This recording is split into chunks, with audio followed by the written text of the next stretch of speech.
I'm Lior Phillips, host of This Must Be the Gig. We're a weekly podcast that documents everything about the world of live music, speaking with choreographers, costume and set designers, the people who run beloved venues and festivals, and, of course, speaking with musicians about that one gig that changed their lives. Get your peek behind the curtain at consequenceofsound.net, Apple Podcasts, or wherever you listen to your podcasts.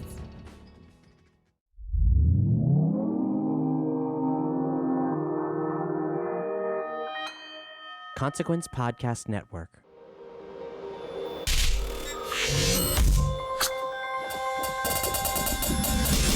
And welcome to another edition of Kyle Meredith with an audio interview series presented by WFPK Independent Louisville at WFPK.org, Consequence of Sound, and the Consequence Podcast Network. If you're not already a subscriber to the series, what are you waiting on?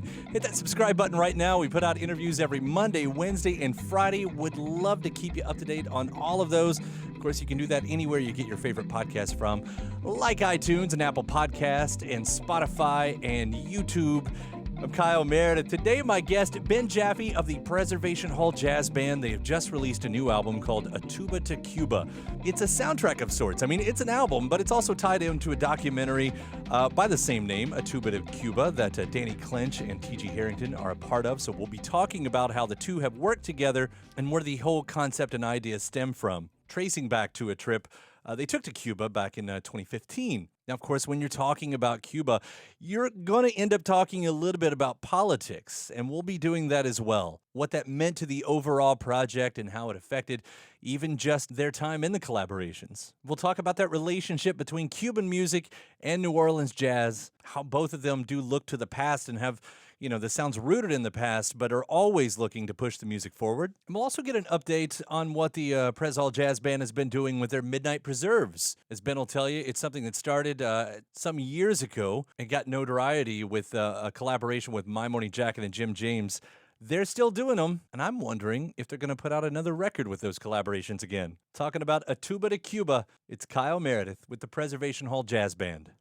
I want to say, I'm glad to hear that we're going to have you back in town September 20th at Bourbon and Beyond. So it's always great to have you here in Louisville, especially behind such a cool project. A Tuba To Cuba, this album, this soundtrack, whatever you want to call it, it's one of the most refreshing and cool records that I've heard all year. So congratulations on that. Oh man, thank you so much. I mean, we were out at the Rolling Stones last night at the Superdome, and it was just so nice. Like the whole band went out, and it was just so great. Everybody was coming up to us and thanking us, and there's just been this excitement because people, it's like when your home team wins, it makes everybody happy. Yeah. You know what I mean? And it's a great thing to be a part of. It's really special. Well, let's get the story on this right here. Yeah. There's a documentary that goes along with it too, and it's all about a trip to Cuba that the Preservation Hall Jazz Band has taken. Did you do it because they wanted to shoot a documentary? Did the documentary come along because you were going? What's the chicken and the egg there? Yeah, great question. Actually, what happened was we had been trying to get down to Cuba for years, and we had some contacts at a university who were bringing different artists down to Cuba on cultural exchanges. So we've been working on this idea for years, and then the embargo was lifted, and it actually seemed really plausible that this could really happen. And once it came into focus that this was going to really happen, I called a friend of mine and said, hey man, we're going to Cuba. Do you think we should bring a couple cameras with us to just document it? And at the time, I was just thinking, let's document it for posterity. Let's just have something and put it in a can for future generations to uncover and just put it in our archive. And then it quickly went to, well, wait, if we're going to document it, let's document it properly. And let's see if my friend Danny Clinch is available. And suddenly it kind of took on this life of its own. And that's how it happened. I mean, the documentarians followed the band as we did what we do, you know, and that's what's amazing about it. Is like that's exactly what the Preservation Hall band does whenever we travel. I mean, Danny Clinch, I mean, we're such fans of him around here, and anytime his name comes Yeah. up, you know, it's like, oh, this is going to be good. I know this is going to be good. Right, exactly. Yeah. Yeah, he's been such a close friend of ours. You know, he's like a kindred spirit in many ways, and he's in many ways like this enigma that is like always in the shadows, you know. And he's not only does he document this community of musicians and you know, creatives, but he's also in a lot of ways part of the community of people that help create these like safe places for musicians to journey to, and that's a very rare person who can do that. I always think it helps that he's a musician himself, like that, you know, that gives him that ability that you're talking about right there. At least helps it out a little bit. Yeah, he's aware. He knows when the moment's going to happen. You know, he's been around music so long, and because he is a musician, he knows that there's like a moment about to happen, and that's sometimes like one of the hardest things for a photographer or director who's not like intimate about music. I mean, to give you an example, have you seen this documentary, the Aretha Franklin Amazing Grace documentary? Interestingly, that film was made on film by an incredible director who had very little music experience.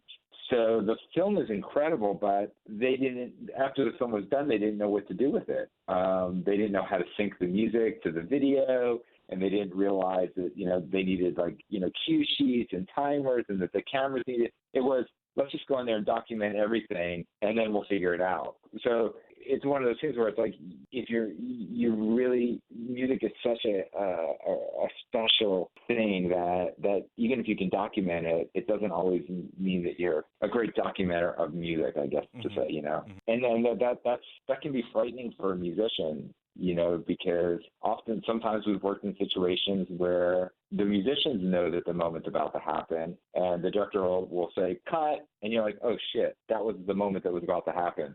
Yeah. And you just cut the moment, you know, instead of Danny like sitting back, and he knows when to just sit and be patient, and just, he knows that, okay, he sees where the conversation's going. He sees where it's going. There's a moment in the film where our drummer is having a moment in this very intimate environment with a sort of a spiritual priest. And, you know, you have to like allow those moments to just like, to just happen, because you're seeing this very exposed moment. Well, I want to pull back a little bit, you know, as we get into the music here, because as Danny creates these amazing visuals, or is a part of them, capturing these amazing visuals and everything, and then you have this side of it with the soundtrack that's come out, you know, for Tuba to Cuba. What are the characteristics of Cuban music? Because you hear it all on here, but because as I've heard you talk before, there are similarities with what we hear coming out of New Orleans, but there are obviously some differences that attract you as well. Yeah, it's interesting. I mean, like, New Orleans music isn't like all just Cuban, like an evolution of Cuban music, where, you know, but Cuban music and Spanish traditions have played a very important role in the formation of New Orleans jazz and New Orleans music in general, because, I mean, there was music here in New Orleans before jazz. Mm-hmm. That's something that we understand in New Orleans, and something that they understand in Cuba, actually. You know, they actually understand like the birth of jazz better. It's part of their consciousness, and whereas it's really not part of our collective consciousness. And what I mean by that is that Cuban rhythms, we're finding Cuban rhythms and Cuban, you know, songs and progressions, we're finding their way into New Orleans, you know, since the beginning of New Orleans, which, you know, that's huge. You know, our clarinet player, Charlie Gabriel, always talks about these rhythms that are always present in New Orleans music. And I always heard like this quote growing up from Jelly Roll One that said, you know, the thing about New Orleans music is that there's always the presence of Spain. There's always a Spanish tinge in our music. And there's always a Spanish rhythmic, harmonic sensibility there. So you have, these African rhythms and traditions and spiritual traditions, mixing and being influenced by Spain and Cuba and France and Haiti. And that's really where, that's really the birth of jazz, that mixing with some of the American marching band traditions of, military marching traditions. And you start, and also the Catholic Church and the Baptist Church, and you start combining all of these things together, and you get, really one of the very first world musics, which is, New Orleans jazz. And it's interesting because you got several sounds represented around this record. I mean, beyond just, the sounds that we would expect to hear from a Cuban record. Like there's the song, and I'm probably going to butcher the name, but Alegua. I mean, that sounds what I think African sounds like. Yeah, it's an African chant that is sung in the Santeria tradition. And Alegua is a African Yoruban god, and that's part of the tradition. Those are actually some singers that we know who recorded that song. And yeah, it was one of those things when we heard it, we were like, oh my God, this sounds almost like a blues. It almost sounds like a gospel choir singing, but it has this chanty, rhythmic African and Cuban sort of 6/8 rhythmic pattern as like underlying there. Yeah, it's just a very moving song. And as for some of the other parts of it, maybe it's because you start with a track called Yesteryear, but it definitely does sound like a style of music from a bygone era. We hear about parts of Cuba because of the embargo, the old cars and the older buildings and everything. But I also kind of get that feeling from this record, too. Like, it sounds like something I might have heard in Cuba, in the 50s or 60s. And I didn't know if that was something you were reaching for or something that just happened. It's one of those things that we connected on with Cuban musicians. Is there's a timelessness to the music we create. It doesn't sound old to us.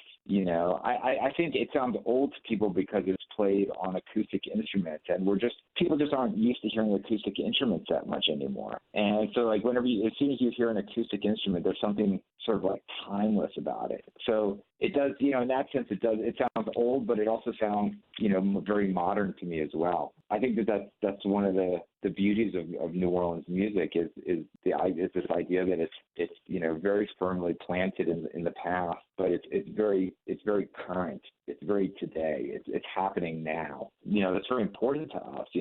I mean, one of the things about Cuba is it is a bit of a time capsule because of the embargo. And not only is it like in terms of technology. And the buildings are all sort of like in a photograph that was it's like a postcard that was taken 50 or 60 years ago, and the music's a bit like that too. What we discovered was in Cuba, the modern musicians in Cuba, the rock and roll musicians, the punk musicians, the modern jazz musicians, the avant-garde musicians, the electronic musicians, they all have this like deep regard for their traditional music and for the music of Cuba. And that's something you only find in New Orleans. Like, I don't really know anywhere else. Maybe a little bit in Nashville you find that. But in New Orleans, everybody here has a reverence for the past and, and for the people who came before us.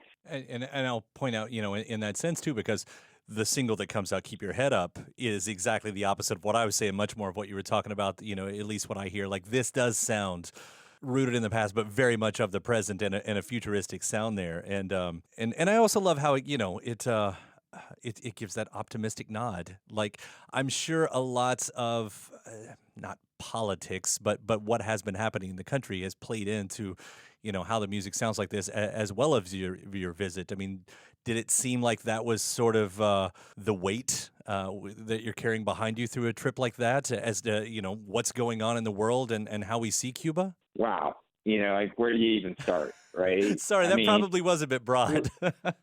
Yes, I mean, these are heavy times that we live in, but it's always been heavy times. It's just that, like, it's heavy right now in like a different way, and we're just all trying to figure out how to navigate the world today. And I think as musicians, we're all trying to figure out, what is our purpose and what is our role in all of this, and how do we use our music to connect people and to connect dots and to connect energy. That's important to us. that's what we were trying to achieve with this trip is actually visiting like a place that is connected to us, not just, historically, but I mean, there's blood connection there. There's actual physical blood connections that connect all of us. And that's something that we wanted to really understand for ourselves so that we could share that with other people, and that's kind of what we did in that first trip we took. Was we began to see, to explore for ourselves this place this sort of mystical, magical place that we had heard about and knew that there was a connection. But, you get there and you're like, oh my God, it's basically us, it's us, but they've had a different history. And they have their own problems, and they have their own issues, and they have their own struggles, and that's true anywhere. I mean, you go anywhere in the world, and everybody has struggles. That's something we all share. I mean, we all need to keep our head up about something, And in New Orleans, we have this way of always like seeking the joy in the moment. It's something beautiful about this city that I've really grown to appreciate and love as an adult is our knack and affinity for seeking joy, and being able to share it is why we do what we do. For a place that's so close to us to have so much mystery, and I think that's why it's also important what you've all done. Like you said, the first time have you gone back since that trip? Have you gone back? Oh yeah, we go back every year, and it's become part of all the musicians that we met and that we continue to meet. They're all part of us. Again, it's like, think about the Preservation Hall band, or think about how many bands actually come from New Orleans. You know what I mean? Like, we just had a rehearsal, and all the guys had to do was walk over to our studio. You know what I mean? Like, it wasn't like this one had to fly in from there. We had to coordinate. No, I was like, hey guys, come drive over. That's like really special. That's worth like protecting, and that's worth celebrating. And the whole politics are politics, and people are people, and that one thing that we understand here is that music is beyond politics, because we're talking about human truth, and we're talking about human condition. That's bigger than politics. Well, the joy comes out all throughout the record, and I felt like I could compliment a lot of those on here. One of my favorites, El Manichero. What I love about that is it feels like there's a lot happening in there with the instruments. It feels so loose, like at any point it could just fall apart, but it never does. It's all there contained. Right. Right. Yeah. Interestingly, that was a song that was like a pop sensation in the U.S. years ago. Yeah, I mean, if you look it up, it's very interesting. It was like this pop song that from Cuba that became a hit in the U.S. And because of the connection between New Orleans and Cuba, it was a song that people had always played around New Orleans. So that actual version of it was recorded in, I think, like 1966 originally. And then I remastered it, and I added some instruments to it. That's actually me playing banjo on it, and bass and drums on it. I just added some instruments to it to kind of fill it out a little bit. And it's my dad on there too, playing tuba. So it was really beautiful that this was a track that like a Cuban song that Preservation Hall had recorded in 1966, and then here we are, like, releasing it again in 2019. Right. That's unbelievable. Just like, oh, okay, life really is cyclical. It's not even like a circle. I've always told people that like life is more like a slinky, where it's just like it's not just one circle. It's like a series of circles that never like ends. I'll pull it into what I've been noticing. At least you all talking about online and everything with the Midnight Preserves. Is this a one-time thing, or has it been an ongoing thing? Well, it's been ongoing. We started it a couple years before Hurricane Katrina, so it's been a part of our DNA for about 15 years now. Right. So it's been going on, but really the first one that really kind of got on the radar that opened people's eyes up to it was one that we did with My Morning Jacket when we went on tour with them, and when we came back through New Orleans with them to play at the New Orleans Jazz and Heritage Festival, we made a pit stop at Preservation Hall, and that was the first time that it people really, like, their ears started perking up, and they started paying attention and noticing what was going on. that probably was one of the things, I guess, that led to that first benefit record that came out. What was that, 2010? The record led to my friendship with Jim, and then the friendship with, then my friendship with Jim led to us going on tour with Jacket, and that the tour with Jacket led to us recording at Preservation Hall. So it was Preservation, friendship with Jim, Preservation, tour with Jacket, and then playing Midnight Preserves. That's always been the great little pipeline with us here in Louisville, and which we'll do out there in New Orleans. It's always been fun to watch and hear. And with Jacket, I saw Carl Bramel up there with you guys again. Not too long ago. Do you see you compiling another sort of one of those records with all of these on it? It's one of those things that we did, and like nobody does it like us because it's just so pure and authentic. When we do it, it's so very honest. When you hear Preservation Hall, we're not trying to sound like an old band. That's how we naturally sound. We've thought about something like that again in the future, and who knows? I mean, we're just kind of like on this journey, this like musical journey where we're discovering ourselves and kind of realizing that like we can take this tradition, kind of wherever we want it to go, as long as we're being sort of true to ourselves and true and honest to the tradition and true and honest to New Orleans. So it's, who knows where it's going to go, really. Well, I'll use that as the final seg here again to say one part of the places it's going to go is back here in Louisville, September 20th. You guys are going to be back in town for the Bourbon and Beyond Festival. I did notice you're on the same night as the Foo Fighters, and you've played some shows with them, so I'm hopeful that means something special in the air that night. Gosh, I mean, again, like very dear friends of ours, people, they're incredible humans and beings, and last time they were in New Orleans, we all jammed together. So who knows what's going to happen? I mean, when you get all of us in a room together, you just never know. Well, I'm hoping it's not a missed opportunity. I'm really, really wishing to the universe right here. Well, thank you, Ben. It's been a serious pleasure as always talking to you again. Congratulations on this Tuba To Cuba album, and I can't wait to hear what's next. Thank you so much. Great talking with you. All right, we'll see you. Bye-bye. Big thanks, Ben Jaffe, Preservation Hall Jazz Band. The new record is called Tuba To Cuba, and that documentary is also streaming online. Hey, don't forget, before you get out of here, subscribe. You can do that anywhere you get your favorite podcast from. Again, we put out multiple interviews every single week, so stay up to date by hitting the subscribe button at iTunes, Apple Podcasts, Spotify, YouTube, Podchaser, anywhere you get your favorite podcast from, where you can also give the series a rating and leave a review or just say hi. And after that, head to WFPK.org, where I do a show every Monday through Friday at 6 p.m. Eastern. It's my new show time, 6 p.m. Eastern, Monday through Friday, where I debut new songs, play some clips from some of these interviews, lots of anniversary spins as well, WFPK.org. ConsequenceOfSound.net, they've got your music and film news. You can also find me at Twitter, at Kyle Meredith, Facebook /Kyle Meredith. And that does it for another edition. I'm Kyle Meredith, and I'll see you next time.